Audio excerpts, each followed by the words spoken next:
ታሪኩ የሚጀምረው በ2010 ዓ.ም ነው።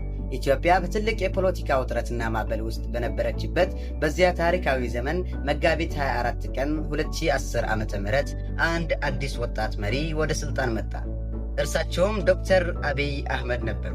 ስልጣን በያዙ ማግስት መላውን ዓለም ያስደመመ እርምጃ ወሰዱ።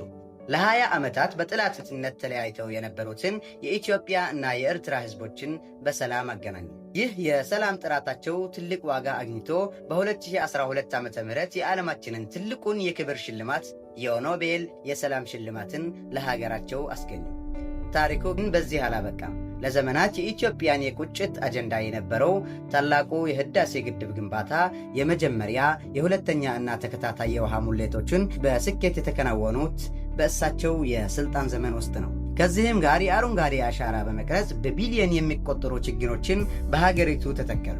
ለብዙዎች ግን ይበልጥ የሚታየው የከተማ ውበትና የቱሪዝም ልማት ነው። የአንድነት፣ የወዳጅነትና የእንጦጦ ፓርኮች ግንባታ እንዲሁም አዲስ አበባን መልክ ሙሉ በሙሉ የቀየረው ታላቁ የኮሪደር ልማት ሥራ ሀገሪቱን ለቱሪስቶች አዲስ ሕያው የታሪክ መዳረሻ አድርጓታል። ይህ በ2010 ዓ.ም የጀመረው ታሪካዊ ጉዞ ዛሬም ድረስ በሀገራችን ላይ ትልቅ አሻራ ጥሎ እያለፈ ይገኛል። እናንተ ከእነዚህ ታሪካዊ ሥራዎች መካከል ይበልጥ ያስደመማችሁ የተኛው ነው? ሐሳባችሁን ኮሜንት ላይ አስቀምጡ። ላይክ እና ፎሎ ማድረጋችሁን እንዳረሱ። ጀማል ነበርኩኝ። ሰላም።